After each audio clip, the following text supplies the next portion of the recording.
Hello dear students, कैसे हैं आप? आई होप बहुत बढ़िया होंगे। दमदार मजेदार तरीके से आपको वृत्त चैप्टर के दो पार्ट मैंने जो ऑलरेडी करा दिया है वो आपको समझ में आ चुका होगा। अब तक मैंने क्या कराया एक बार आपको याद दिलाना चाहता हूं। अब तक कुल मिलाकर हमने 6 प्रमेय कर लिए हैं और आज जो हम करने वाले हैं उदाहरण संख्या 6 से लेके आगे तक की बात करेंगे। कुल मिला के 6 प्रमेय कर लिया आपने, 5 उदाहरण कर लिया है पार्ट 1 और पार्ट 2 में मिलाकर। ठीक है, जिन लोगों ने पार्ट 1 और पार्ट 2 नहीं देखा है पहले जाएंगे आप वो वीडियो देखेंगे। पार्ट 1 और पार्ट 2 का जो लिंक है वीडियो का वो मैं डिस्क्रिप्शन बॉक्स में दे दिया हूं, तो आप जाएंगे लिंक पर ओपन करेंगे और पहले उन दोनों वीडियोज को बहुत अच्छे तरीके से देखकर आप आएंगे। ठीक है, तो मैं हूं सौरभ दुबे, आपका मैथ्स एजुकेटर, और आपका वेलकम करता हूं, आपका स्वागत करता हूं आपके फेवरेट यूट्यूब चैनल, अपने यूट्यूब चैनल मैथ्स मंत्रा में। बात करेंगे हम उदाहरण नंबर 6 की। यहाँ पर क्या दिया है, दी गई आकृति में एक वृत्त की बराबर जीवाएं ए बी और सी डी हैं। एक आपके सामने वृत्त दिख रहा है, इस फिगर को मैं दोबारा बनाना चाहूंगा जिससे कि आपको चित्र ना दिया रहे तो चित्र बनाना भी समझ में आ जाए। कभी कभी होता है ना कि चित्र नहीं दिया है सर। ठीक है, आपके सामने एक वृत्त है और वृत्त की दो बराबर जीवाएं ए बी और सी डी हैं। तो हम दो बराबर जीवाएं ले लेते हैं। पहली जीवा आपके सामने ये हो जाएगी ए बी और दूसरी जीवा हम बना देंगे सी डी। तो ये हो गया आपका ए बी और दूसरी जीवा आपके सामने क्या आ जाएगी, सी डी आ जाएगी, कुछ इस प्रकार से। ठीक है, इतनी बात समझ में आ गई यहां तक की। जिसका केंद्र O है तो इसका हम केंद्र भी बना लेंगे। ये वृत्त का केंद्र है जिसका नाम क्या है, O है। एक दूसरे को ये दोनों बिंदु E समकोण पर काटती, जो दोनों जीवाएं हैं एक दूसरे को बिंदु E पर काट रही हैं, एक दूसरे को प्रतिच्छेद कहां पर कर रही हैं, बिंदु E पर। और यह बिंदु E एक समकोण पर, मतलब यहां पर 90 अंश का कोण बन रहा होगा। इतनी बात समझ में आ चुकी है। ठीक है, यदि m तथा n क्रमशः AB और CD के मध्य बिंदु हैं, अगर मैं AB के मध्य बिंदु की बात कर रहा हूं तो ये कहीं यहां पर आएगा जिसका नाम है M, और CD के मध्य बिंदु की बात करूं तो ये कहीं यहां पर आएगा जिसका नाम क्या दिया हुआ है, N दिया हुआ है। तब हमें सिद्ध करना है कि OMEN, OMEN, इन दोनों को मिला दो। ये जो आपको OMEN दिख रहा है छोटा सा, ये जो छोटी सी आकृति आपको दिख रही, यह एक वर्ग है। ये आपको सिद्ध करना है। बहुत ही जबरदस्त बेहतरीन क्वेश्चन है, बहुत आसान क्वेश्चन है। लेकिन प्रॉब्लम क्या आती है एग्जाम में हमारे सामने, जब इस प्रकार का क्वेश्चन दिखता है तो मतलब हमारे हाथ पांव फूलने लगते हैं, हमें समझ में ही नहीं आता कि इसको स्टार्ट कहां से किया जाए। पहली बात ये कि आपको इस चैप्टर में कभी भी आप वृत्त पढ़ रहे हैं या रेखा गणित का कोई भी चैप्टर पढ़ रहे हैं, प्रमेय आपको बहुत अच्छे से क्लियर होनी चाहिए। अब जैसा कि हमें दिया हुआ है, क्या दिया है यहां पर लिख देता हूं मैं, दिया है वृत्त, वृत्त सी जिसकी केंद्र O और त्रिज्या R है, इसमें दोनों जीवाएं जो हैं ए बी और सी डी ये आपस में क्या हैं, बराबर हैं। आपको मैंने एक प्रमेय सिद्ध करवाया था कि अगर जीवाएं बराबर हैं तो वो केंद्र से समदूरस्थ होती हैं, समान दूरी पर होती हैं। अब जबकि ये दोनों जीवाएं हमें बराबर दी हुई हैं, क्या दी हुई है कि ए बी और सी डी दोनों जीवाएं आपस में क्या हैं, बराबर हैं। जब दोनों जीवाएं आपस में बराबर दी हैं तो केंद्र से ये दोनों जीवाएं कहां होंगी, समान दूरी पर होंगी, और दूरी हमेशा लंबवत होती है। मतलब ये जो दूरी ओ एम है, केंद्र से जीवा ए बी की दूरी क्या है, केंद्र से जीवा ए बी की दूरी क्या है, ओ एम, और इस केंद्र से जीवा सी डी की दूरी क्या है, ओ एन। ये दोनों आपस में बराबर होंगी। क्यों बराबर होंगी, क्योंकि जीवाओं की लंबाई आपस में बराबर है, तो केंद्र से इन दोनों की दूरी भी आपस में बराबर होगी। ये पहली बात है। तो ये बातें हम लिख लेंगे, यहां पर लिखेंगे, इसको हम सिद्ध कर लेते हैं। लिखेंगे कि दोनों जीवाओं की केंद्र से दूरी बराबर होगी, दोनों जीवाएं केंद्र से समदूरस्थ होंगी। ए बी और सी डी, ए बी बराबर सी डी है, समान जीवाएं हैं ये हमें दिया हुआ है, समान जीवाएं हैं, ऐसा हमें दिया हुआ है। तो हम जानते हैं कि समान जीवाएं, समान जीवाएं केंद्र से समदूरस्थ होती हैं। केंद्र से कैसी होती हैं भाई, समदूरस्थ होती हैं, समदूरस्थ होती हैं। अब जब समदूरस्थ होती हैं तो क्या मैं आंख खोलकर, आंख बंद कर कर नहीं, ओ एम बराबर ओ एन लिख सकता हूं क्या? इतनी बात सबको क्लियर होनी चाहिए कि सर ओ एम बराबर ओ एन हो गया। सबको क्लियर, इतनी बात, कोई डाउट वाली बात नहीं है। ठीक है, आगे बढ़ते हैं। हमने ये देख लिया कि ये दोनों जीवाएं समदूरस्थ हैं, ओ एम बराबर ओ एन हो गया। अब आपको दो त्रिभुज पकड़ना है, कौन कौन सा, इसको भी मिला दो, ओ ई को मिलाया, ओ ई को मिलाया। ये छोटे छोटे नन्हे मुन्ने से दो त्रिभुज आपको दिख रहे हैं, पहला कौन सा है, ओ एम ई, और दूसरा कौन सा है, ओ एन ई। ये छोटे छोटे त्रिभुज, इन दोनों त्रिभुजों को आप सर्वांगसम करेंगे। कैसे करेंगे आइए देखते हैं। हमें वर्ग सिद्ध करना है ना, ठीक है, तो हम इन दोनों त्रिभुज को सर्वांगसम करेंगे। आइए सर्वांगसम करते हैं। लिखेंगे त्रिभुज ओ एम ई तथा त्रिभुज ओ एम ई हो गया, और कौन सा, ओ एन ई में, ओ एन ई में तीन बातें मुझे बता दो, तीन बातें मुझे बताएंगे, पहली बात, दूसरी बात और तीसरी बात, जिससे कि ये दोनों क्या हो जाएं, सर्वांगसम हो जाए। पहली बात ये हो जाएगी कि सर ओ एम बराबर ओ एन होगा, अभी हमने ये देखा था, ओ एम बराबर ओ एन, यहां पर लिखेंगे, सिद्ध किया जा चुका है, ये रहा। दूसरी बात ये हो जाएगी क्या, ये उभयनिष्ठ भुजा है, ये वाली भुजा ओ ई दोनों में आ रही है, ओ ई उभयनिष्ठ भुजा है, तो ओ ई बराबर ओ ई, यहां लिख देंगे आप उभयनिष्ठ भुजा। और तीसरी बात क्या हो जाएगी भाई, तीसरी बात क्या हो जाएगी, तीसरी बात मैं यहां लिख देता हूं, तीसरी बात क्या हो जाएगी कि ये लंबवत है, ये 90 डिग्री का कोण यहां भी बनेगा और 90 डिग्री का कोण यहां भी बनेगा। कैसे पता, क्योंकि दूरियां हमेशा लंबवत मापी जाती हैं, मैं पिछली क्लास में भी आपको बताया था। ये दोनों दूरियां हैं, तो लिखेंगे angle O M E, angle O M E बराबर एंगल ओ एन ई, 90 अंश प्रत्येक, 90 डिग्री ईच। कोई दिक्कत वाली बात यहां तक नहीं है। तो दोनों त्रिभुज कौन कौन से, त्रिभुज ओ एम ई और त्रिभुज ओ एन ई, ये दोनों आपस में सर्वांगसम हो चुके हैं। कौन सी प्रॉपर्टी से, आर एच एस से, क्योंकि एक आपको 90 डिग्री का राइट एंगल मिला, आर हो गया, एच मतलब ये हाइपोटेनियस कर्ण मिल गया, और ये एक भुजा एक साइड मिल गई। ठीक है, बहुत जल्दी आपके सामने त्रिभुज चैप्टर भी लेकर आ रहा हूं, है ना, वन शॉट में। लाइव क्लासेस तो चल रही हैं त्रिभुज चैप्टर की, वन शॉट रिवीजन भी आपको त्रिभुज चैप्टर का बहुत जल्द देखने को मिल रहा होगा।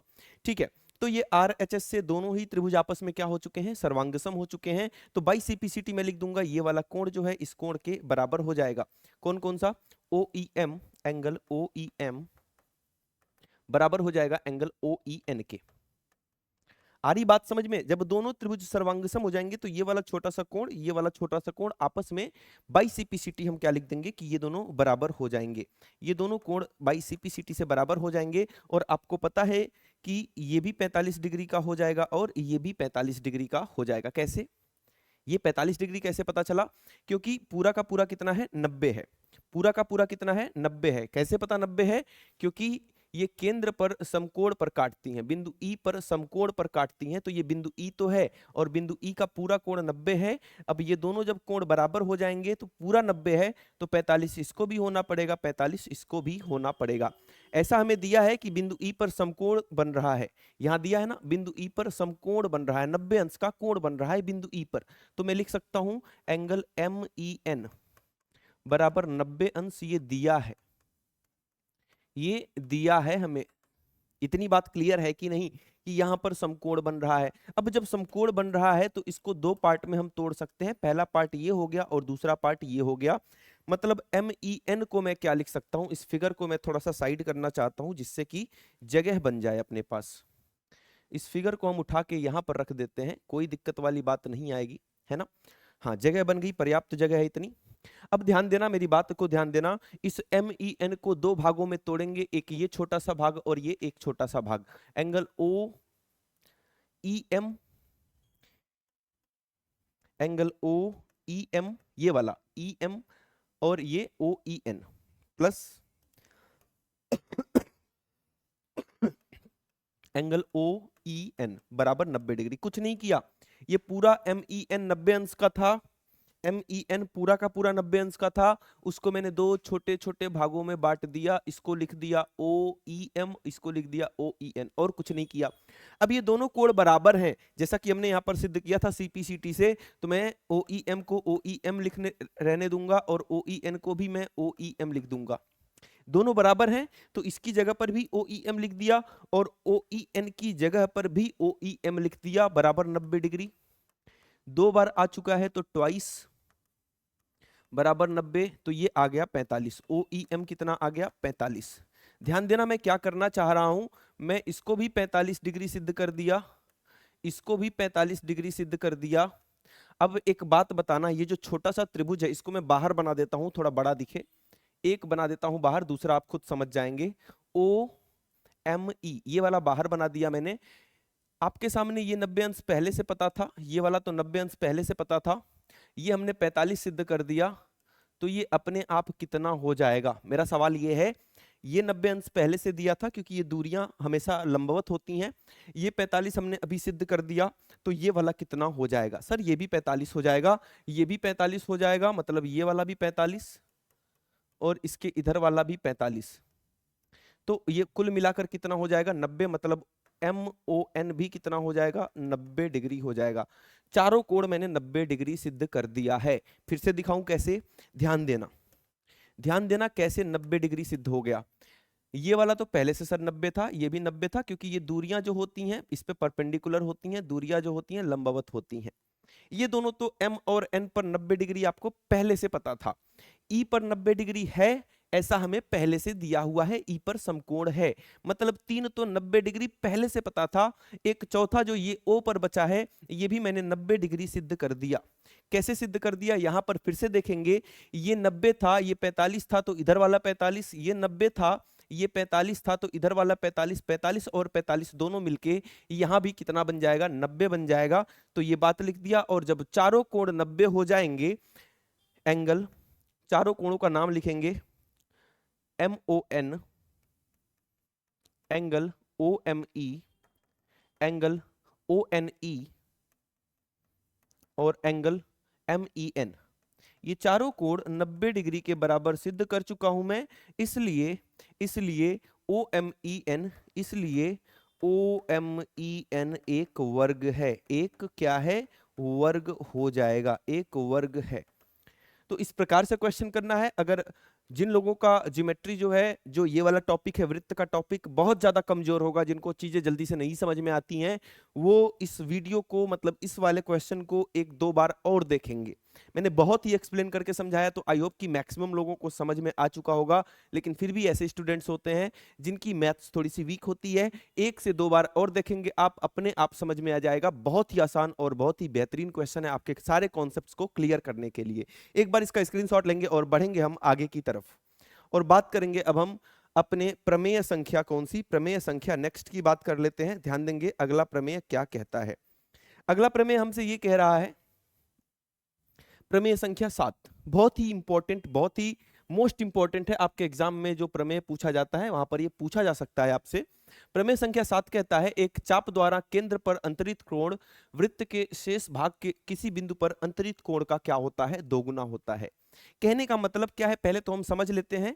प्रमेय तो सिद्ध हो ही जाएगी, प्रमेय तो सिद्ध हो ही जाएगी, इसको समझते हैं कि इसका मतलब क्या निकल के आता है। मतलब ये निकल के आता है कि आपके सामने अगर कोई वृत्त है, कोई वृत्त है और वृत्त का कोई चाप है, कोई छोटा सा चाप ले लो, कोई वृत्त का भाग इसका चाप होता है, एक छोटा सा भाग ले लिया और यही इसका चाप हो गया। कैसा चाप है आप कमेंट के माध्यम से बताएंगे कि ये लघु चाप है या दीर्घ चाप है। एक छोटा सा चाप ले लिया और बोल रहा है कि जो चाप है वो जो केंद्र पर कोण अंतरित करेगा। ये तो चाप ने क्या किया, कहां पर कोण अंतरित किया? केंद्र पर, केंद्र O पर। और ये वृत्त के किसी और भाग पर अगर अंतरित करता है कोण, यही वाला चाप, यही वाला, यहां से एक लाइन निकली और एक लाइन यहां से निकली, ये किसी और भाग पर अगर कोण अंतरित करता है तो ये जो कोण है इसका दोगुना हो जाएगा। मतलब अगर ये 30 का होगा तो ये कितने का हो जाएगा भाई? ये 60 का हो जाएगा। यही आपको सिद्ध करना है। जैसे एक और एग्जाम्पल ले लेते हैं यहीं से। ये एक वृत्त है और यहां पर सिचुएशन थोड़ी सी अलग है। एक यहां पर कोण अंतरित कर रहा है, एक केंद्र पर कोण अंतरित कर रहा है। समझना, जो समझाना चाह रहा हूं वो समझना पहले, सिद्ध तो हो ही जाएगा, सिद्ध कराने में कोई बड़ी बात नहीं है। समझना, क्योंकि इस प्रकार का एक क्वेश्चन 100% आपके एग्जाम में देखने को मिलता है, तो पहले ये समझेंगे जो मैं समझाना चाह रहा हूं। अगर यहां पर कितने डिग्री का कोण मान लिया मैंने? मैंने मान लिया 120 डिग्री का कोण बन रहा है, तो यहां कितने का कोण बनेगा? कितने का कोण बनेगा? अब बहुत लोगों को लग रहा होगा कि सर आपने बताया कि ये जो चाप है वृत्त के किसी भाग पर अगर 30 डिग्री बना रहा है तो केंद्र पर उसका दोगुना 60 डिग्री हो जाएगा। तो ये वृत्त पर अगर 120 डिग्री बना रहा है तो केंद्र पर उसका दोगुना 240 हो जाएगा, लेकिन ये गलत भी हो जाएगा। इसीलिए बता रहा हूं, पहले समझो कि इसको अप्लाई कैसे करते हैं, इसका मतलब क्या होता है। केंद्र पर 240 बनाएगा लेकिन ये 240 नहीं होगा, तो इसको याद कैसे करेंगे कि दोनों का मुंह एक जैसा होना चाहिए। अब मुंह एक जैसा होने का क्या मतलब है, इसका मुंह ऊपर की तरफ है खुला हुआ, ये स्माइल कर रहा है, ये स्माइल कर रहा है, तो ये वाला भी स्माइल करना चाहिए, ये वाला भी स्माइल करना चाहिए, तब जाके ये एक दूसरे के दोगुने होंगे। मतलब ये केंद्र वाला इसका दोगुना होगा। लेकिन यहां पर देख रहे हो ये तो स्माइल कर रहा है लेकिन इसका मुंह ऐसे लटका हुआ है, ऐसे मुंह इसका लटका हुआ है, ऐसे लटका हुआ मुंह ऐसे बनाते हैं ना, देखो रो रहा है ना। और इसको अगर देखोगे, इसका मुंह अगर मैं बनाऊं, जो केंद्र पर है ये तो खुद से स्माइल कर रहा है, तो दोनों का मुंह एक जैसा होना चाहिए। सर ये मुंह लटका हुआ है तो यहां भी मुंह लटका दो, कैसे लटकाओगे, ये मुंह लटका हुआ है तो यहां भी मुंह लटका देंगे, जिसको हम प्रतिवर्ती कोण बोलते हैं, रिफ्लेक्स एंगल बोलते हैं। क्या बोलते हैं, रिफ्लेक्स एंगल या प्रतिवर्ती कोण। तो ये सीन आपको याद होना चाहिए कि एक जगह खुश है, एक जगह स्माइल कर रहा है तो दूसरी जगह स्माइल करना चाहिए, एक जगह मुंह लटका हुआ है तो दूसरी जगह पर भी उसका मुंह लटका हुआ होना चाहिए। अब यहां पर अगर 120 बन रहा है, मुंह लटका हुआ है, तो मुंह लटका वाला ही इसका दोगुना हो जाएगा, ये वाला 240 हो जाएगा। 120 का दोगुना ये वाला 240 होगा, अंदर वाला नहीं होगा। तो अंदर वाला कितना हो जाएगा, सर केंद्र पर कुल कोण मिलाकर 360 डिग्री होता है, 360 डिग्री ये पूरा कोण है, तो ये 240 हो गया, तो ये भी कितना हो जाएगा 120, क्योंकि 120 और 240 मिलाकर ही 360 डिग्री बनेगा। तो आई होप कि ये चीजें आपको समझ में आ चुकी होंगी, और नहीं भी आई हैं, अगर थोड़ी बहुत मान लो नहीं भी आई हैं, सबको बराबर समझ में तो आता नहीं, तो अभी मैं क्वेश्चन कराऊंगा तो फिर से बताऊंगा, इससे रिलेटेड जो न्यूमेरिकल्स हैं अपने मतलब कि प्रश्न आएंगे, वो मैं दोबारा इसको एक्सप्लेन करूंगा। क्लियर है। तो आ जाओ हम बात कर लेते हैं कि प्रमेय संख्या 7 क्या कहती है। यहां पर 3 केस बनते हैं प्रमेय संख्या 7 में, कुल मिलाकर 3 केस। पहला केस क्या बनेगा, पहला केस क्या बनेगा, ध्यान देना। पहले केस में एक वृत्त है, पहले मैं 3 वृत्त बना ही लेता हूं, है ना। ये ध्यान से समझेंगे इसको, ध्यान से, बिल्कुल मजा आएगा तभी। ये पहला केस है, और ये एक वृत्त बना दिया, इसका कलर सुंदर सा ले लिया, और एक वृत्त और बना दिया, और यहां से एक वृत्त और बना दिया। 3 वृत्त मैंने बना दिया, ठीक है। अब तीनों वृत्तों का केस है कि एक बार जो चाप था वो लघु चाप था, कुछ इस प्रकार का छोटा सा चाप था जिसका नाम है ए बी, ए बी। एक बार ये चाप लघु चाप था, समझेंगे इसको ध्यान से। एक बार ये चाप लघु चाप है, ठीक है। एक बार ये अर्धवृत्त बन गया, पूरा जो व्यास है उसके ऊपर बना दिया मैंने। एक बार क्या बन गया, ये अर्धवृत्त बन गया। सबको पता होना चाहिए अर्धवृत्त क्या होता है, पहली क्लास में बताया था, जो इसका पार्ट 1 पढ़ाया था मैंने। ये अर्धवृत्त बना दिया मैंने एक। अब जो है एक दीर्घ चाप बनाएंगे। दीर्घ चाप किस प्रकार का होगा, ऐसा कुछ एक दीर्घ चाप बनाएंगे। एग्जाम में भी आपको ये तीनों पार्ट दिखाने होंगे, एक पार्ट पे करोगे तो नंबर कट जाएगा। अगर ये 4 नंबर का 5 नंबर का आएगा तो 1 नंबर कट जाएगा, जितने भी नंबर का आएगा 1 नंबर कट जाएगा। ये हो गया अपना दीर्घ चाप, ये वाला दीर्घ चाप की कंडीशन है। ये वाला अपना अर्धवृत्त चाप की कंडीशन है, अर्धचाप बोलेंगे इसको। और ये वाला अपना लघु चाप की कंडीशन है। इसके अंदर नहीं लिखूंगा मैं, क्योंकि बस हम इसी को सिद्ध करेंगे, पहले वाले पार्ट को दूसरे और तीसरे पार्ट में इसी प्रकार लिखेंगे। तो कुल मिलाकर हमें पहले पार्ट को सिद्ध करना है, लेकिन दिखाना ये तीनों पार्ट है। क्लियर है। कौन कौन सा, लघु चाप, अर्धचाप और दीर्घ चाप की बात कर रहे हैं हम। सबसे पहले वाले पार्ट में, जैसा कि प्रमेय कह रहा है कि अगर कोई भी चाप है, एक चाप है, कोई भी एक चाप है, और ये केंद्र पर अंतरित कर रहा है एक कोण, ये रहा केंद्र, और केंद्र ओ पर इनने एक कोण अंतरित कर दिया कुछ इस प्रकार से, है ना। यही वाला चाप ए और बी से कोण बनाएगा केंद्र पर, एक केंद्र पर बनाएगा, और एक वृत्त के शेष भाग पर कोण बनाएगा। वृत्त के शेष भाग पर कहीं भी, तो कहीं भी बना दो। जब कहीं भी की बात है तो कहीं भी एक कोण मैंने और बना दिया, जिसका नाम मैंने दे दिया पॉइंट सी। एक तो ये केंद्र ओ पर कोण बना रहा है, और एक कहां पर बना रहा है, वृत्त के किसी शेष भाग, कहां पर, पॉइंट सी पर, बिंदु सी पर बना रहा है। तो इनमें संबंध ये है कि किन वृत्त के शेष भाग पर किसी बिंदु पर अंतरित कोण का दोगुना होता है। जो केंद्र वाला कोण है वो दोगुना हो जाएगा वृत्त के शेष भाग पर अंतरित कोण से। तो आपको यही सिद्ध करना है कि ये वाला कोण इसका दोगुना होगा। इसका दोगुना करेंगे तो ये मिलेगा। कैसे सिद्ध करेंगे ध्यान दीजिए। एक रचना करेंगे और एक रेखा खींचेंगे हम। यहां से सी से ओ को मिलाती हुई एक रेखा इस प्रकार से आप खींच देंगे। मैंने खींच दिया, ठीक है। और इसका भी कलर में थोड़ा सा चेंज कर दिया, ठीक है, कोई दिक्कत वाली बात नहीं है। सबसे पहले लिखेंगे दिया है। सबसे पहले आप लिखेंगे क्या दिया है। क्या दिया है जल्दी से बता दो मुझे। दिया है यहां पर वृत्त सी ओ आर, वृत्त सी जिसका केंद्र O और रेडियस R है। वृत्त सी ओ आर में ए बी लघुचाप है। लघुचाप है जो केंद्र पर कोण AOB तथा वृत्त के शेष भाग पर कोण ACB अंतरित करता है। ACB अंतरित करता है। कोई डाउट नहीं है, ठीक है। रचना करेंगे। रचना में मैंने क्या किया, CO को मिलाया और इसको हम D तक बढ़ा देंगे। CO को मिलाया और D तक बढ़ा दिया। CO को मिलाया और D तक बढ़ा दिया। D तक बढ़ा दिया।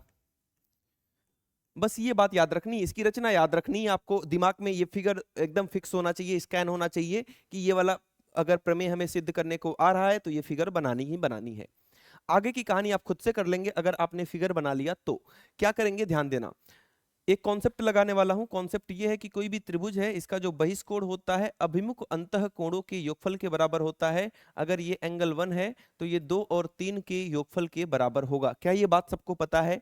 कोई भी त्रिभुज है उसका बहिष्कोण जो है वो दूर के अंतः कोणों के योगफल के बराबर होता है। सुदूर अंतः कोणों, अभिमुख अंतः कोणों, कुछ भी लिख दो, उसके योगफल के बराबर होता है। यही कॉन्सेप्ट इसमें लगेगा और अपने आप ये सिद्ध हो जाएगा।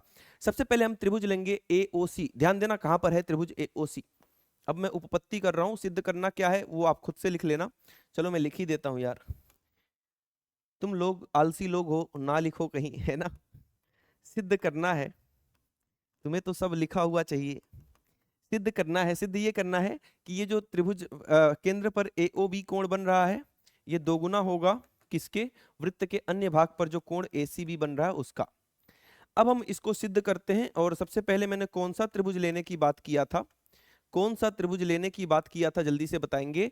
तो AOC, त्रिभुज AOC में, AOC में थोड़ा सा ध्यान देना है। AOC ये रहा आपके सामने, ये रहा त्रिभुज AOC।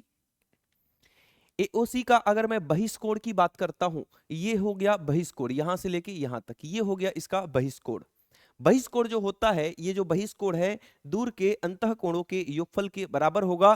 तो ये वाला जो कोण है वो इस कोण यहां से लेके यहां तक और इस कोण यहां से लेके यहां तक, इन दोनों के योगफल के बराबर हो जाएगा। क्लियर है बातें। तो लिखेंगे एंगल AOD एक बहिष्कोण है। त्रिभुज AOC में एंगल AOD, इस कोण की बात कर रहा हूं मैं, जो बहिष्कोण आपको दिख रहा है बाहर का कोण AOD, ये बहिष्कोण है। AOD एक बहिष्कोण है, एक बहिष्कोण है। अतः AOD जो हो जाएगा वो किसके किसके योगफल के बराबर हो जाएगा भाई, ये दूर के अंतः कोणों के योगफल के इसके और इसके बराबर हो जाएगा। OCA और OAC के बराबर हो जाएगा। OAC के बराबर हो जाएगा। यहां पर आप कारण खुद से लिखेंगे। त्रिभुज का बहिष्कोण दूर के अभिमुख अंतः कोणों के योगफल के बराबर होता है। त्रिभुज का बहिष्कोण अभिमुख अंतः कोणों के योगफल के बराबर होता है। ये बात आप खुद से लिखेंगे और इसको बना देंगे समीकरण संख्या 1। जैसा आपने इधर किया वैसा ही आप उधर भी करेंगे, मतलब कि वैसा ही आप इस त्रिभुज में भी करने वाले हैं।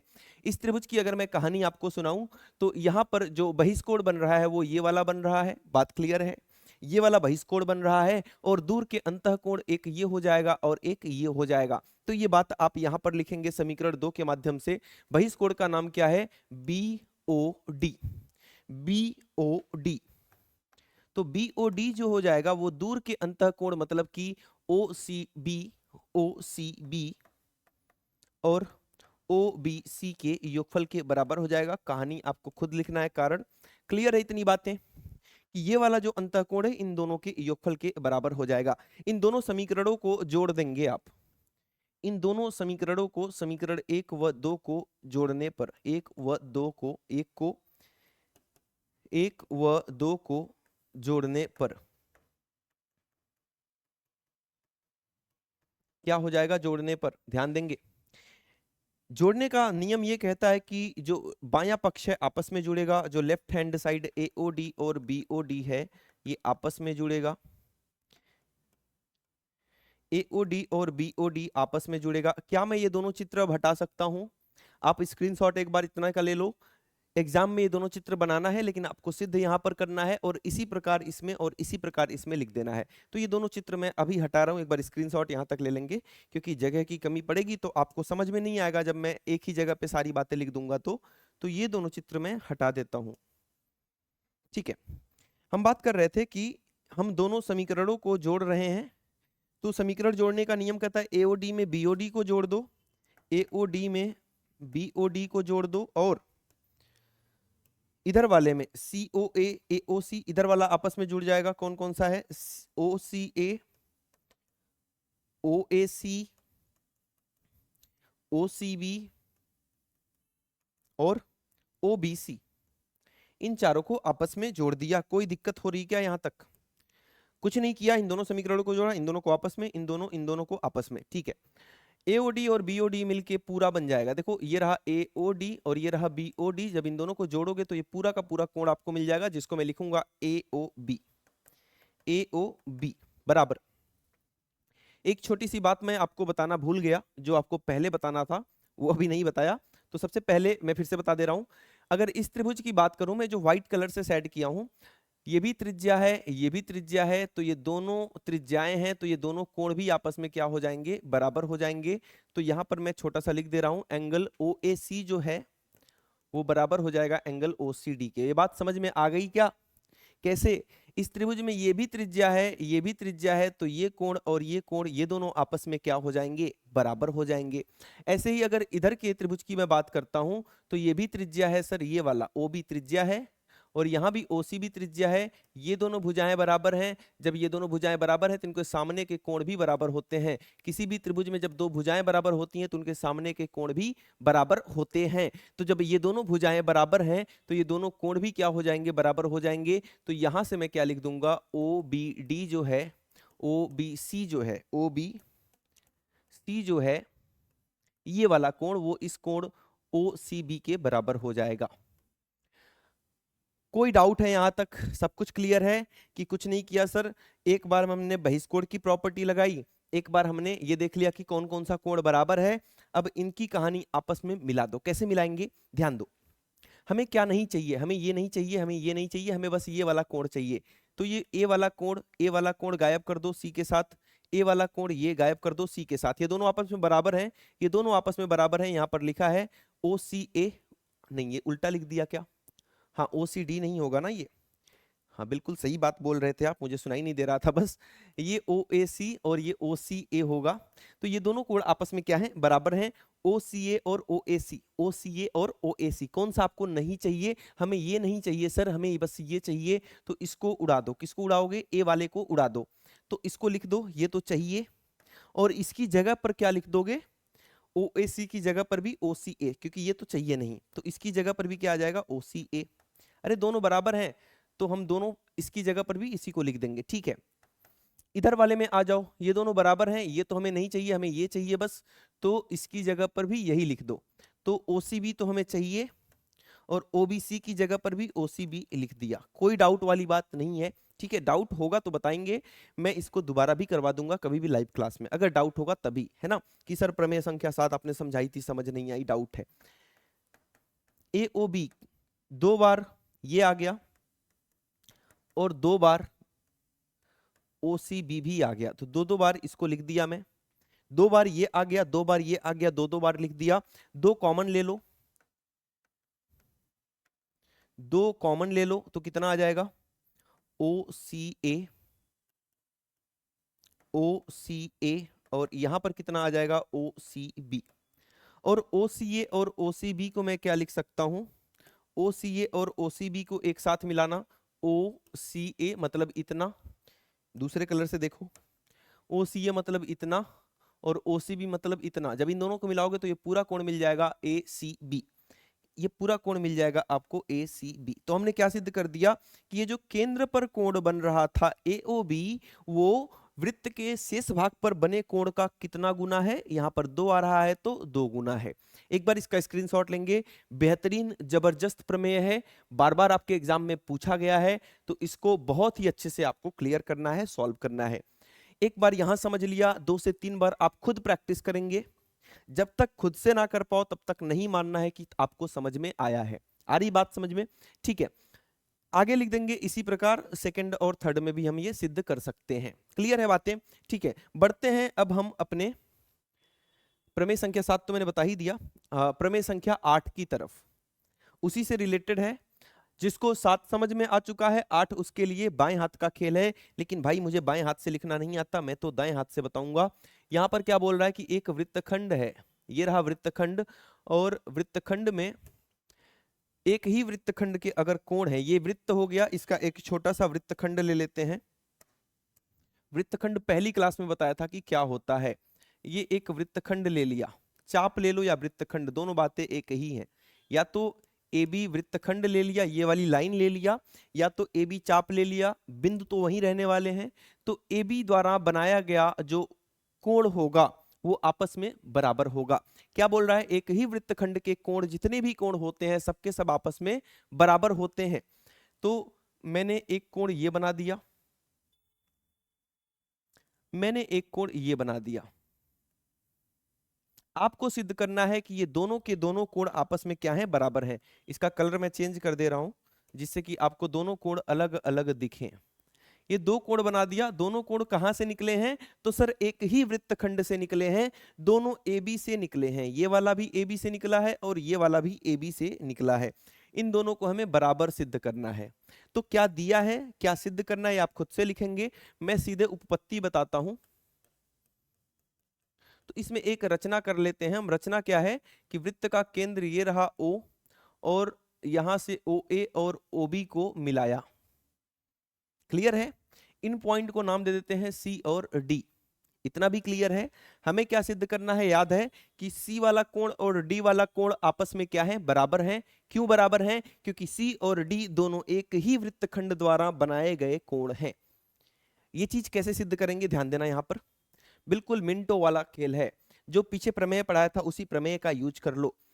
एक बार डी को भूल जाओ, डी को भूल जाओ, भूल गए।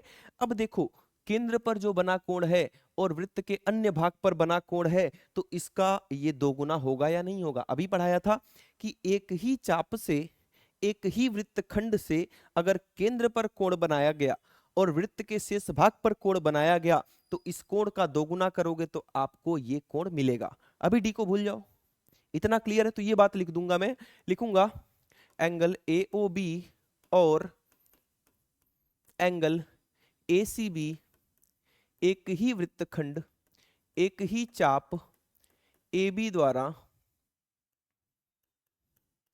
क्रमशः केंद्र और वृत्त के अन्य भाग पर निर्मित कोण है। केंद्र और वृत्त के अन्य भाग पर, वृत्त के अन्य भाग पर निर्मित कोण है, अन्य भाग पर निर्मित कोण है। अतः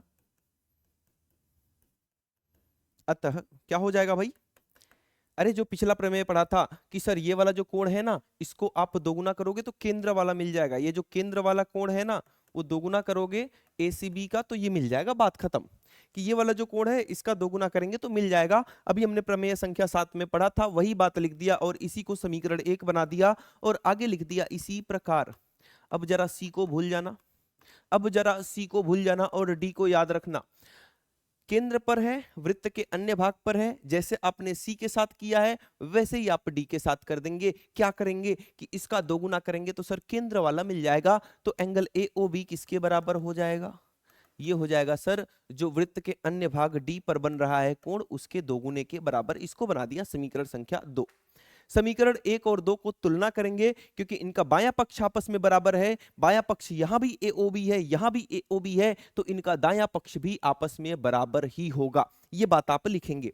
कैसे लिखेंगे? समीकरण 1 तथा 2 से। समीकरण 1 तथा 2 से जब इनका बायां पक्ष ये वाला आपस में बराबर है तो इनके दाएं पक्ष भी आपस में बराबर होंगे। दोनों दाएं पक्ष को बराबर कर दिया, 2 से 2 को उड़ा दिया और जो बच गया वो लिख दिया और सिद्ध भी हो गया।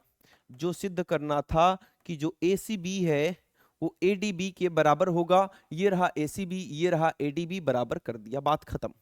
आसान था, काफी आसान था। ठीक है, एक बार इसका स्क्रीनशॉट लेंगे और बढ़ेंगे आगे।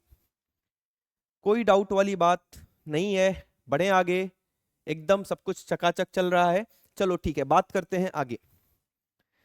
बढ़ जाओ आगे और बात करते हैं प्रमेय संख्या 9 की। ये भी उसी का भाई है ये भी उसी का भाई है। जिसको 7 समझ में आ गया 8 और 9 अपने आप हो जाएगा। आ जाओ दिखाता हूं इसका कमाल। और बहुत ही कमाल का है ये प्रमेय क्योंकि ये लाइफ टाइम यूज करना है आपको। लाइफ टाइम का मतलब कोई भी एग्जाम दो ये वाला प्रमेय उसमें दिखता है। जितने भी गवर्नमेंट एग्जाम दोगे, सरकारी एग्जाम, अगर ये चैप्टर आ रहा है उसमें ये वाला सवाल दिख जाएगा। ये सवाल क्या कहता है कि कोई अर्धवृत्त है। एक अर्धवृत्त बना ही देता हूं मैं। ये रहा अर्धवृत्त ऊपर वाला, ये रहा भाई आपके सामने एक बढ़िया सा अर्धवृत्त जो ग्रीन कलर से दिख रहा है। किसी भी अर्धवृत्त में जितने भी कोण आप बनाएंगे सबके सब समकोण होंगे। वृत्त के ऊपर कितने भी कोण बनाएंगे, इस पॉइंट को मैंने ए बी बोल दिया, और ए और बी मतलब व्यास से जितने भी कोण निर्मित करेंगे आप, ये वाला कोण बना दिया, ये वाला कोण बना दिया, कितने भी कोण बना लो, ये सब के सब कितने डिग्री के? 90 डिग्री के। बता दूं क्यों? एक ही लाइन में बिना कुछ किए समझा दूं क्या? यहां देखो कैसे। ये कितने का कोण है, ये कितने का कोण है? Sir 180 degree. सरल रेखा के एक तरफ बनने वाला कोण है ये तो 180 डिग्री होगा, कोई दिक्कत वाली बात नहीं है। जब ये 180, इसका मुंह लटका हुआ है क्या? हाँ सर ऐसे है। नहीं नहीं, स्माइल है तो स्माइल है, ये तो स्माइल कर रहा है, ये भी स्माइल कर रहा है। और केंद्र का आधा करोगे तो ये मिल जाएगा, इसका दोगुना करोगे तो ये मिल जाएगा। तो यहाँ पे कितना आना चाहिए? 90 आना चाहिए सर। 90 का दोगुना ही तो 180 होता है। इसको भी स्माइल करा दो, यहां भी 90 आना चाहिए। कहीं और बना दो, उसको भी स्माइल करा दो, यहां भी 90 आ जाएगा। तो ये होता है प्रमेय। आ रही बात समझ में? इसको सिद्ध करने के लिए कुछ नहीं करना, ये आप खुद से सिद्ध करेंगे। कैसे लिखेंगे मैं एक बार हिंट दे देता हूं आपको। लिखेंगे एंगल AOB बराबर 180 डिग्री। एंगल AOB केंद्र पर बना कोण है, केंद्र पर बना कोण है। आगे ये भी लिख देना चाप AB द्वारा, चाप AB द्वारा। ये चाप ही तो है, ये AB चाप ही तो है। ये AB क्या है? अर्धचाप। अर्धचाप द्वारा केंद्र पर बना कोण है। तथा कोई भी एक ले लो, मान लो मैं इसको सिद्ध करना चाह रहा हूं, D लिख दिया। एंगल ADB वृत्त के अन्य भाग पर बना कोण है। हम जानते हैं प्रमेय संख्या 7 के अनुसार, हम जानते हैं कि जो केंद्र पर बना कोण होता है वो वृत्त के अन्य भाग के बने कोण का दोगुना होता है। ये बात सबको पता है कि ये जो केंद्र पर बना कोण है इसका दोगुना करोगे तभी मिलेगा। और केंद्र पर बना कोण का मान हमें पहले से पता है क्योंकि ये सरल रेखा के एक तरफ का कोण है, तो इसका मान हमने 180 लिख दिया और ये 2 आकर इसको भाग करता है और काट पीट देता है और यहां से समकोण सिद्ध हो जाएगा, 90 डिग्री का मान सिद्ध हो जाएगा।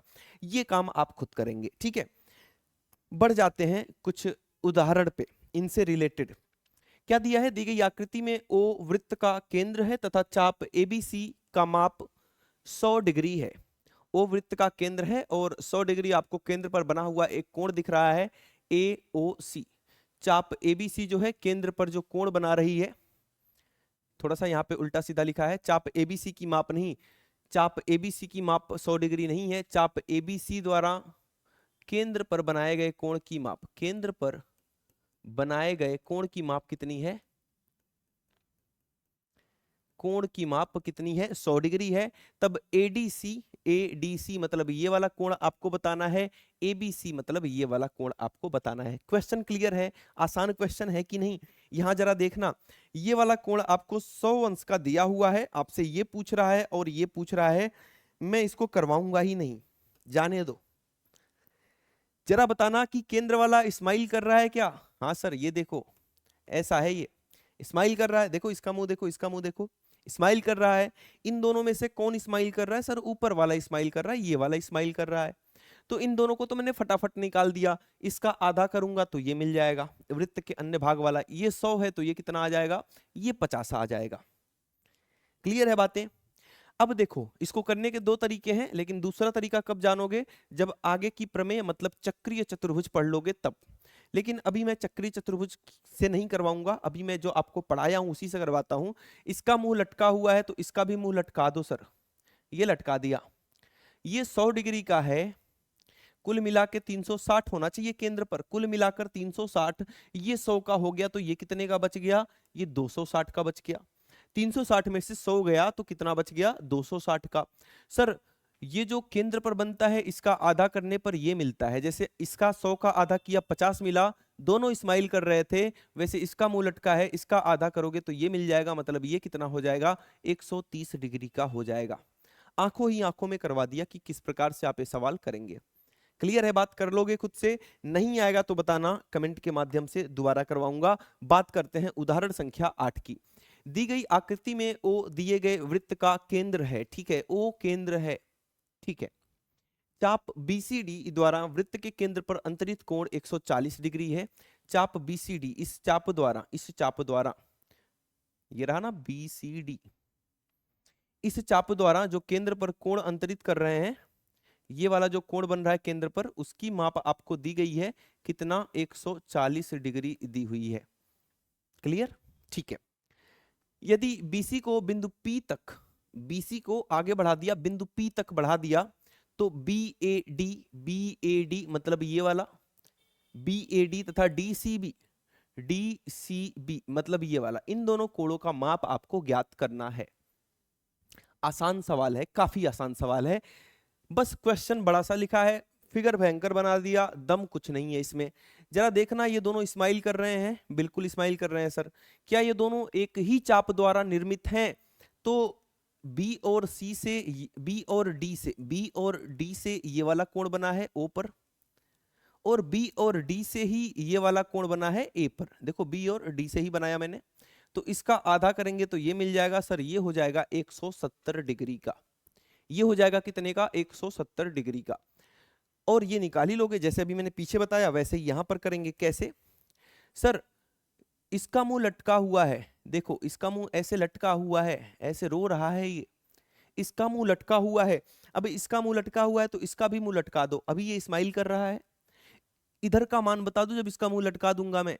सर टोटल 140 है, ये 140 है, और कुल मिलाकर कितना होना चाहिए? कुल मिलाकर 360 होना चाहिए। 360 में से आप 140 को माइनस करा दो, 120 इधर वाला बन जाएगा, ये कितना बन जाएगा उधर वाला? 120 डिग्री का। ये बात क्लियर है? 140 और 120 ही तो 360 होगा, नहीं 120 नहीं भाई, 220, 220 इधर वाला बन जाएगा। इसका आधा किया तो ये मिला, जब दोनों स्माइल कर रहे थे तब।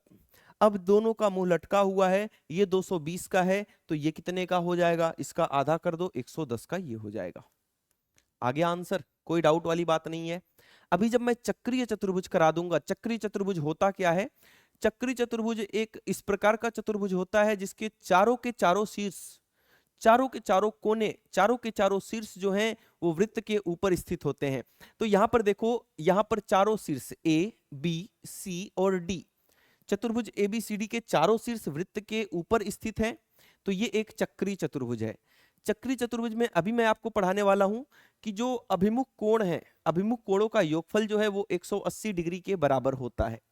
अब ये वाला 70 है और ये कितना होना चाहिए? 110 होना चाहिए, तभी तो दोनों 180 होंगे। तो एक नियम तो ये वाला है कि आधा कर दिया, दूसरा नियम कौन सा लगने वाला है हमारा? चक्रीय चतुर्भुज का, जो हम आगे देखने वाले हैं। तो इस प्रकार के सवालों को आप दो प्रकार से कर सकते हो।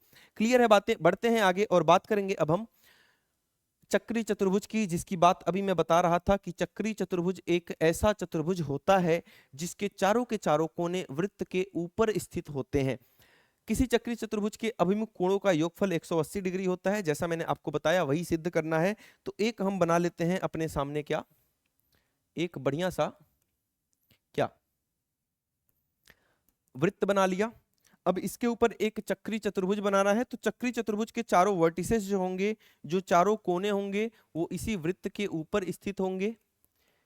ए, बी, सी और डी, है ना। ए, बी, सी और डी। डी को थोड़ा टेढ़ा मेढ़ा बना दूं, नहीं तो आप लोग आयत समझने लगोगे इसे। आयत भी चतुर्भुज होता है, लेकिन कोई दिक्कत नहीं है। इसके चारों कोने मैंने यहाँ पे बना दिया। अब इन चारों को मिला दो, इन चारों को आप मिला देंगे। पहले को मिला दिया, इसी प्रकार से दूसरे को मिला दिया, एडी को, ठीक है। और इसी प्रकार से हम तीसरे को मिलाएंगे।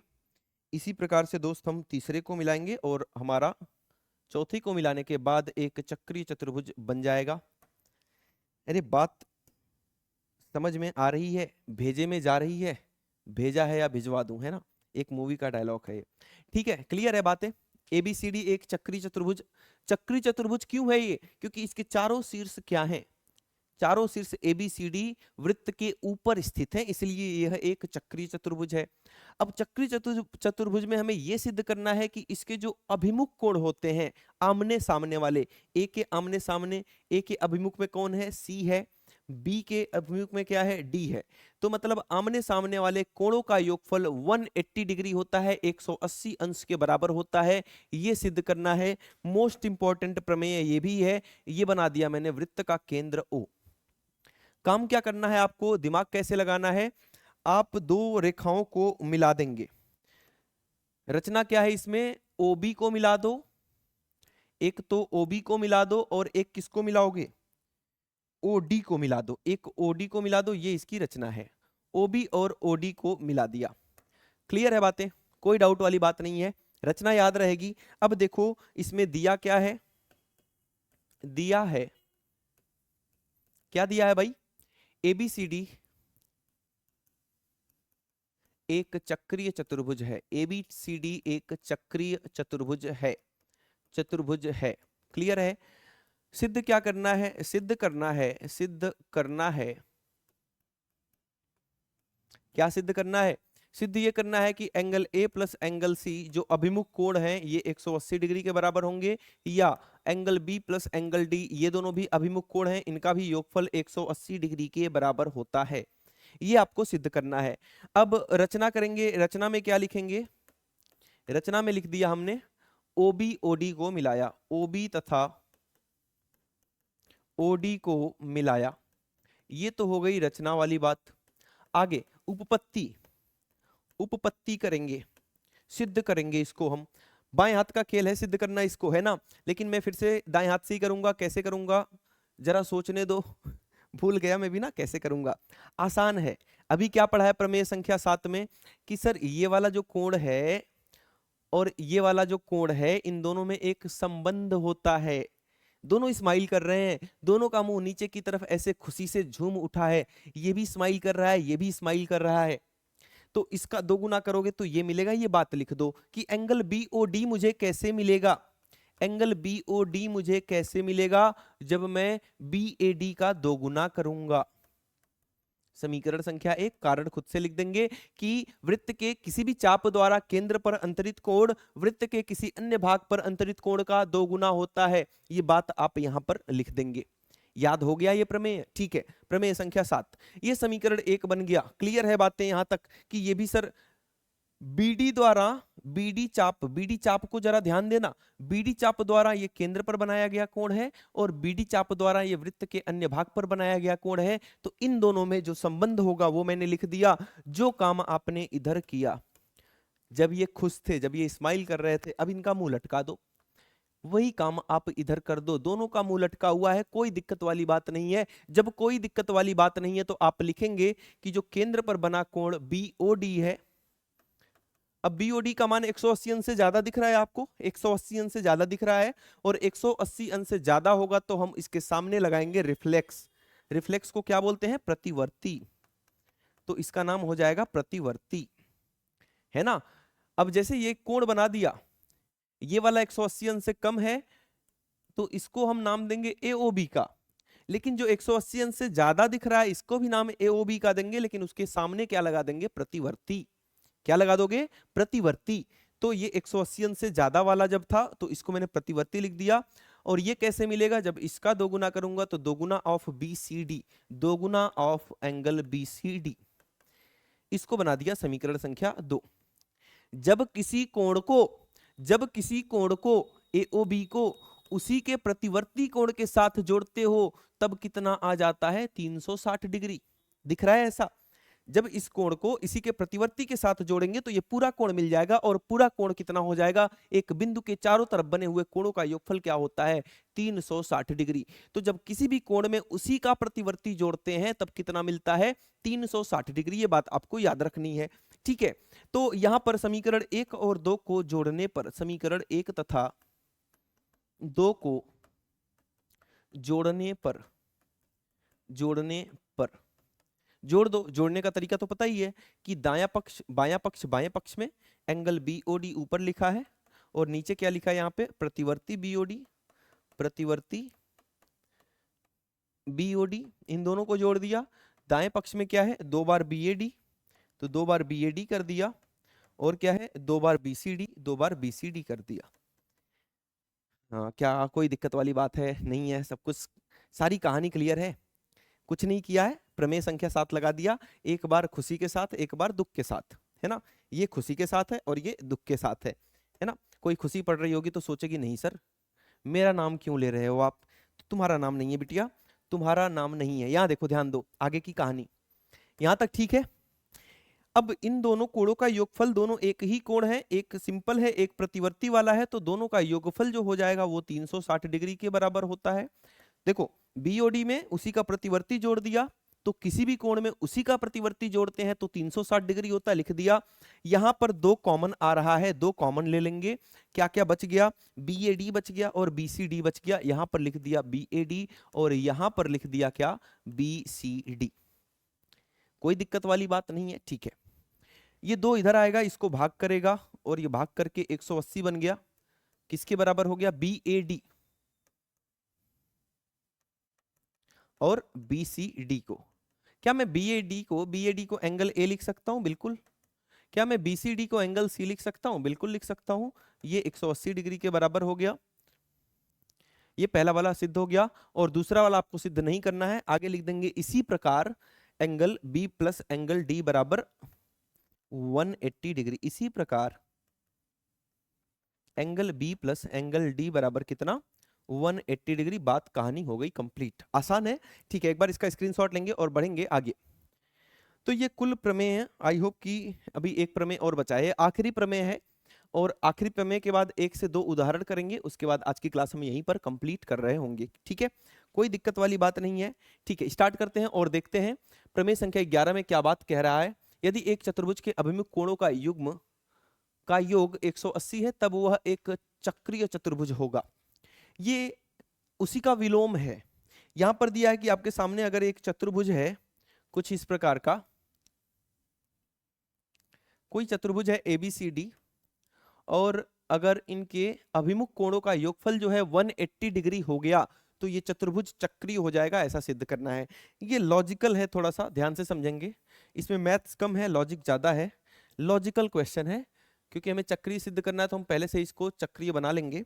और हमने मान लिया कि इसका कलर चेंज कर दूं मैं, हो जा भाई कलर चेंज, नहीं तो इनको दिखाई नहीं देगा। आ रही बात समझ में, समझना इसको थोड़ा ध्यान से समझना। ABCD एक में आपके सामने क्या बना दिया, चतुर्भुज बना दिया जो वृत्त से होकर नहीं जा रहा है। अब आप बोलोगे क्यों झूठ बोल रहे हो, वृत्त से होकर तो जा रहा है, नहीं जा रहा है ऐसा मान लेना है, थोड़ा सा लॉजिकल है, थोड़ा समझना इसको। मैं क्या बताना चाह रहा हूं समझना। मैंने मान लिया कि ABC ये 3 पॉइंट वृत्त के ऊपर है, रचना में लिखेंगे, दिया है ये सब अपने आप से लिख लेना, रचना में बता रहा हूं। बिंदु, 3 बिंदुओं से एक वृत्त खींचा जा सकता है, तो बिंदु A B व C से होकर एक वृत्त खींचा, से होकर जाता हुआ एक वृत्त खींचा।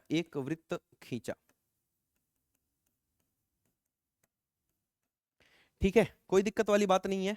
एक वृत्त बना दिया जो कहां से होकर जा रहा है, ए बी सी से होकर जा रहा है। आपको पढ़ाया गया होगा या नहीं भी पढ़ाया गया हो तो मैं बता देता हूं कि कोई भी वृत्त की अगर रचना करनी है तो आपके पास कम से कम 3 बिंदुएं होनी चाहिए।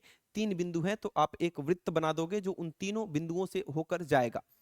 हमने अभी डी के बारे में हमें कुछ नहीं पता, माना। अच्छा, ये भी दिया हुआ है, आपको लिखना ही पड़ेगा। दिया है ऊपर लिख लेना, रचना नीचे लिखते हैं। ठीक है, हाँ ध्यान देना। दिया क्या है एक बार इसको नोट करेंगे। थोड़ा सा मेरा माइक अनफिट हो रहा है इसलिए मैं इसको बार बार घुमा रहा हूं। ठीक है, तो दिया है, क्या लिखेंगे? दिया है कि अभिमुख कोणों का योगफल 180 डिग्री है इस चतुर्भुज में, वृत्त में नहीं चतुर्भुज में। मतलब यहां पर दिया है आपको कि a प्लस सी जो है वो भी 180 डिग्री है और b प्लस डी भी है वो भी 180 डिग्री है। ऐसा दिया है। अब हम इसकी उपपत्ति कैसे करेंगे जरा ध्यान देना। उपपत्ति में लिखेंगे, माना वृत्त बिंदु डी से होकर नहीं जाता है,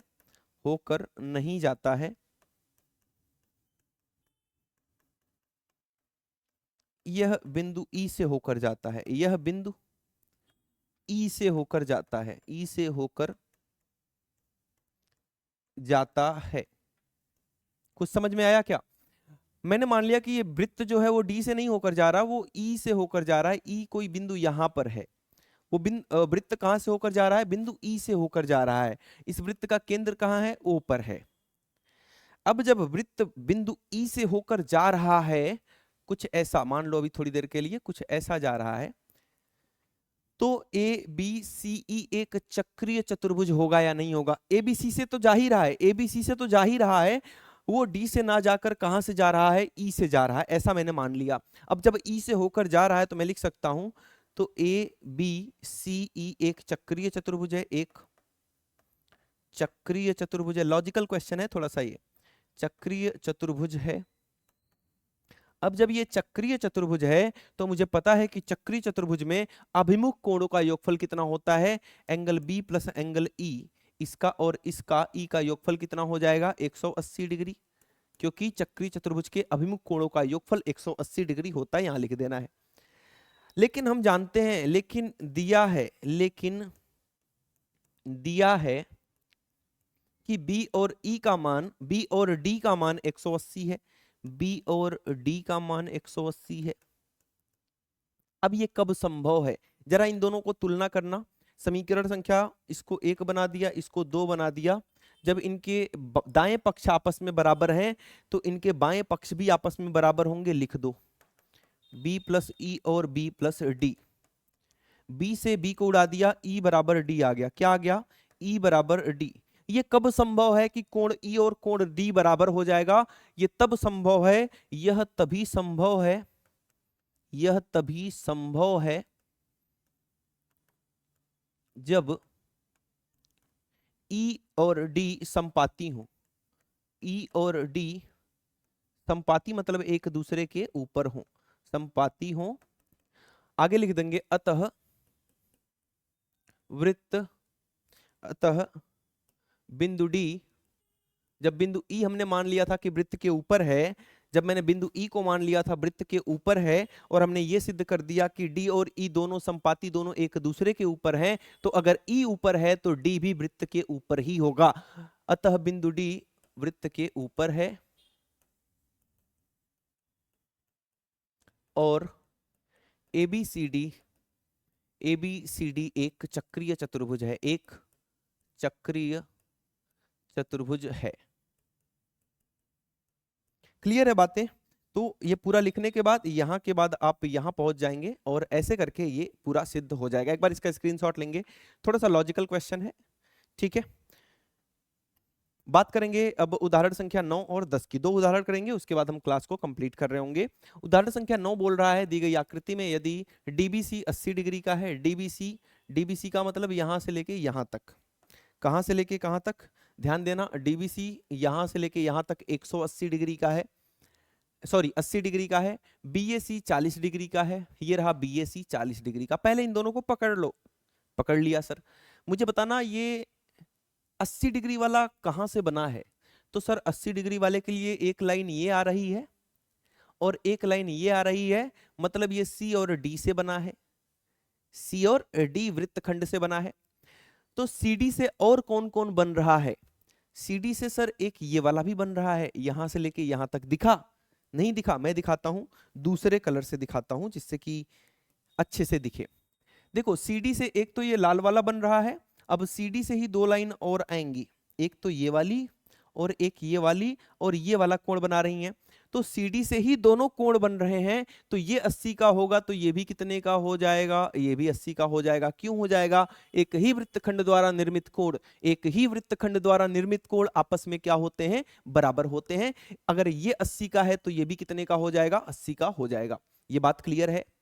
अब जैसे आपने अभी पकड़ा था 80 को और देखा कि CD से बन रहा है, इसी प्रकार अब आप पकड़ेंगे 40 को, और ये 40 बन रहा है BC से, इससे।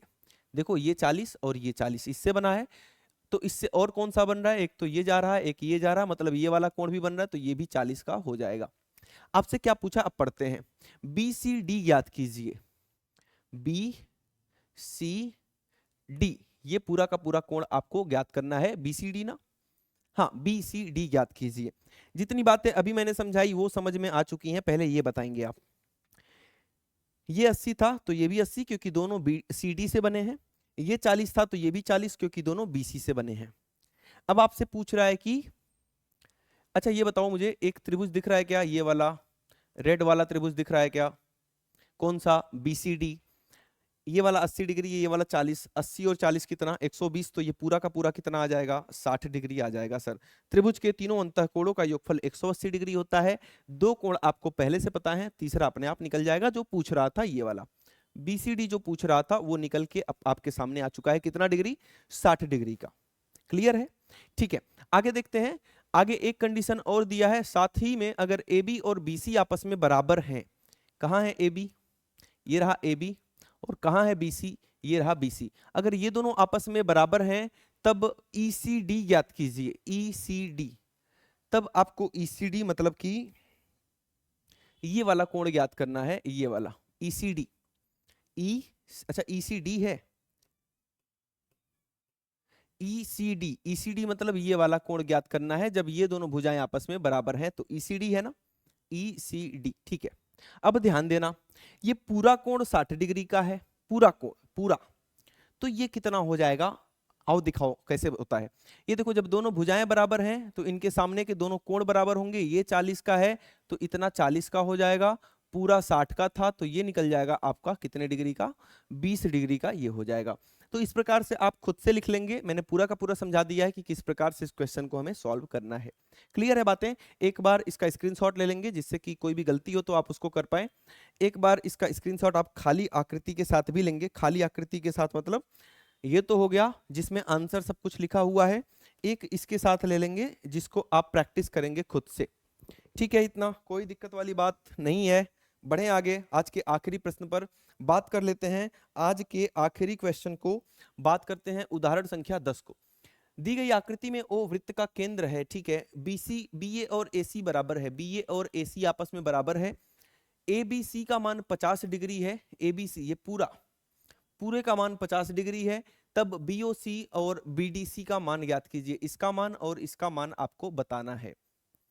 BOC आ जाएगा तो BDC तो अपने आप आ जाएगा, है ना, वही वाला प्रमेय संख्या 7 का यूज करके।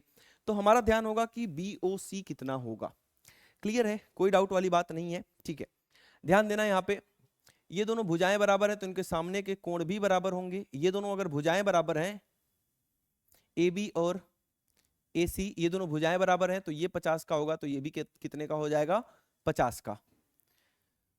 कोई दिक्कत? कैसे लिखेंगे? त्रिभुज ABC में अगर AB बराबर AC है तो इसके सामने की एंगल और इसके सामने का एंगल ये दोनों भी इक्वल होंगे। ये 50 आपको दिया है तो ये भी कितने का हो जाएगा? 50 का हो जाएगा। ठीक है, अब ध्यान देना, अगर ये 50 तो ये वाला कितने का हो जाएगा? सर ये 50 और 50 100 हो गया, और तीनों का योगफल 180 आना चाहिए। तो जब ये दोनों 100 हो गए तो ये अपने आप 80 डिग्री का हो जाएगा। ये अपने आप 80 डिग्री का हो जाएगा, बताओ हाँ या ना। कोई दिक्कत है? नहीं है। दोनों 50 तो ये कितने का? 80 का। अब जरा देखना, ये दोनों मुस्कुरा रहे हैं, ये और ये दोनों मुस्कुरा रहे हैं, तो ये 80 का, तो इसका दोगुना ये हो जाएगा कितने का? 160 डिग्री का। कितने का? 160 डिग्री का। 80 का दोगुना, केंद्र पर बना हुआ कोण वृत्त के शेष भाग पर बने कोण का दोगुना होता है, तो 80 का दोगुना करेंगे तो कितना आ जाएगा? 160 डिग्री आ जाएगा। क्लियर है बातें? ठीक है। अब देखना ध्यान से, अभी मैंने आपको यह सिखाया था कि अगर कोई चक्रीय चतुर्भुज है, क्योंकि यहां पर ए बी सी डी ये चारों जो बिंदु हैं वो वृत्त के ऊपर स्थित हैं, मतलब कि यह एक चक्रीय चतुर्भुज है, और कोई भी चक्रीय चतुर्भुज के अभिमुख कोणों का योगफल 180 होता है, तो ये अगर 80 है तो ये 100 हो जाएगा, क्योंकि दोनों का योगफल 180 होना चाहिए। निकाल दिया सब कुछ। तो इस प्रकार से आप क्वेश्चंस को प्रैक्टिस करेंगे, मजा आ जाएगा आपको। ये भी क्वेश्चन आपको खुद से एक बार अटेम्प्ट करना है, एक बार इसका स्क्रीनशॉट लेंगे आंसर के साथ, और एक बार अब इसका स्क्रीनशॉट लेंगे विदाउट आंसर, एक बार और लेंगे इसका स्क्रीनशॉट। तो आई होप कि वृत्त का अगर आपने पार्ट 1, पार्ट 2 और पार्ट 3 देखा है तो आपको ये चैप्टर बहुत अच्छे से क्लियर हो चुका होगा। सभी कॉन्सेप्ट, सभी प्रमेय, हर प्रकार के उदाहरण मैं आपके सामने लेकर आया हूं। तो अगर आप चैनल पर नए हैं तो चैनल को सब्सक्राइब कर लेंगे, अपने दोस्तों के साथ भी इसको शेयर करेंगे, जिससे कि उनका भी एक बेहतरीन अच्छे लेवल का क्या हो जाए, रिवीजन हो जाए। बहुत सारे स्टूडेंट्स वीडियोस ढूंढते हैं, नहीं मिलता उनको कि कहाँ से अच्छे से समझ में आ सके, है ना। तो मैं ये नहीं बोल रहा हूँ कि बस मैं ही अच्छा समझाता हूँ, लेकिन अगर आपको समझ में आ रहा है तो और लोगों को भी समझ में आ रहा होगा, तो अपने दोस्तों के साथ भी शेयर करेंगे वीडियो को, और लाइक करना बिल्कुल नहीं भूलेंगे, ठीक है। और पार्ट 1 और पार्ट 2 अगर आपने नहीं देखा है तो उसका जो लिंक है वो डिस्क्रिप्शन बॉक्स में दिया गया है नीचे, वहां पर आप क्लिक करेंगे और उन वीडियोस को भी आप देखेंगे, जिससे कि कोई भी डाउट ना रहे। अगली वीडियो जल्दी आपको त्रिभुज की भी मिलने वाली, वन शॉट। अभी उसका लाइव क्लास में रिवीजन चल रहा है, एनसीईआरटी रिवीजन।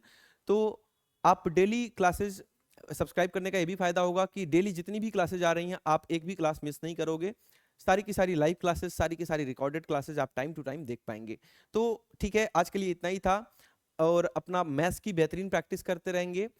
और अभी एग्जाम आपका जस्ट आने ही वाला है, टाइम बहुत कम है, तो बढ़िया से तैयारी करेंगे, जिससे कि अभी तक कितना नंबर आया कितना नहीं आया वो दूर की बात है। अब जो अपने सामने है, जो बीत गया सो बीत गया, अब जो सामने है उसमें एक बेहतर स्कोर लेकर आना है, जिसके लिए हमें बहुत ज्यादा मेहनत करने की जरूरत है। तो आई होप कि आप लोग मेरी बात समझ रहे होंगे और बिल्कुल जी जान लगाकर मैथ्स की प्रैक्टिस और बाकी और विषयों की प्रैक्टिस में लग जाएंगे। ठीक है, तो अपना ध्यान रखेंगे। आज के लिए इतना ही था, मैथ्स की दमदार प्रैक्टिस करते रहेंगे। मिलते हैं अगली क्लास में। Thank you so much.